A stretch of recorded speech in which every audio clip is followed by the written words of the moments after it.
Vous êtes-vous déjà demandé pourquoi Dieu tarde à agir contre le mal? L'histoire d'aujourd'hui nous montre que même si la justice de Dieu peut sembler retardée, elle finit toujours par arriver.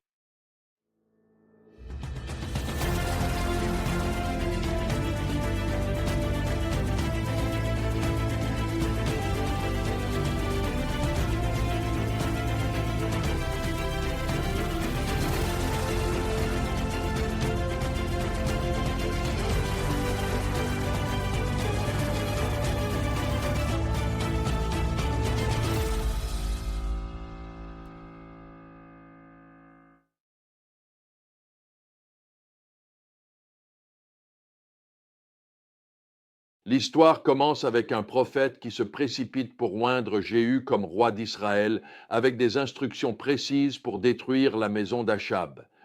Ce n'était pas une violence arbitraire, c'était la justice divine rattrapant des années de mal. Souvenez-vous de la vigne de Naboth? Rappelez-vous la persécution des prophètes de Dieu? Maintenant, l'heure des comptes a sonné. Regardez avec quelle rapidité les événements se déroulent. Jéhu fonce comme un fou vers Jizréel. Lorsque le roi Joram demande « Viens-tu en paix ?» La réponse de Jéhu est effrayante. Comment pourrait-il y avoir la paix tant que l'idolâtrie et les sorcelleries de ta mère Jézabel abondent encore? Puis d'une flèche, il accomplit la prophétie selon laquelle le sang d'Achab serait versé sur la propriété de Naboth. Mais c'est la fin de Jézabel qui est particulièrement dramatique. Même face à la mort, sa fierté reste intacte. Elle se maquille, arrange ses cheveux et tente d'intimider Jéhu en le comparant à un ancien usurpateur. Au lieu de cela, ses propres serviteurs la jettent par la fenêtre. Quand ils vont pour l'enterrer, ils ne trouvent que des fragments. Les chiens ont dévoré son corps, exactement comme Élie l'avait prophétisé. Waouh! Je vous le dis, en vérité, la parole de Dieu s'accomplit. La parole de Dieu est vraie. Le jugement se répand comme une traînée de poudre. 70 fils d'Achab sont tués. 42 princes de Juda subissent le même sort. Puis vient le piège ingénieux de Jéhu pour les adorateurs de Baal, les rassemblant tous dans leur temple pour les détruire complètement. Le mal qu'Achab et Jézabel avaient semé en Israël est en train d'être totalement déraciné. Pourtant, même dans ce jugement, on voit à la fois la justice et la miséricorde. Alors que la lignée d'Achab est détruite, Dieu préserve un enfant de la lignée de David, le jeune Joas, caché dans le temple pendant 6 ans. Comme une jeune pousse préservée de la tempête, il incarne l'espoir pour l'avenir.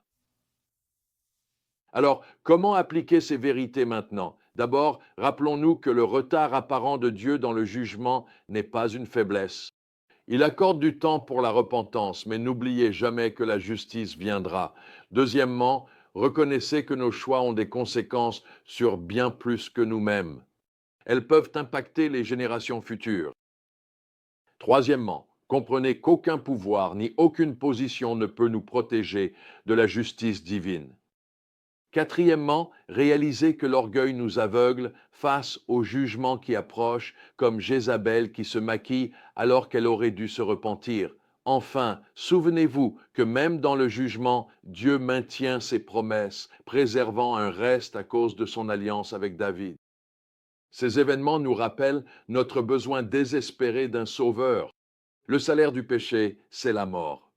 Nous le voyons clairement dans cette histoire, et nous avons tous péché, mais grâce à Dieu, par Christ, le jugement est tombé sur un autre à notre place. Il est tombé sur Jésus. Vous voyez, la Bible est une grande histoire épique avec un fil conducteur qui la traverse de bout en bout. Elle démontre l'amour de Dieu pour toute l'humanité et notre besoin de celui qui apportera la délivrance, le pardon et le salut face au jugement à venir. Dieu est saint et juste. La merveille de ce que Jésus a accompli sur la croix, c'est qu'il a pris sur lui le jugement que nous méritions. Nous méritons de mourir, mais Dieu est fidèle et il nous aime. Tout comme Dieu a préservé Joas, il a offert un moyen d'échapper au jugement par son propre Fils. La question est, allons-nous nous humilier et accepter sa miséricorde ou allons-nous affronter sa justice? car au final, chacun de nous rencontrera soit la miséricorde de Dieu, soit sa justice. Le choix nous appartient, mais les conséquences, elles, sont éternelles.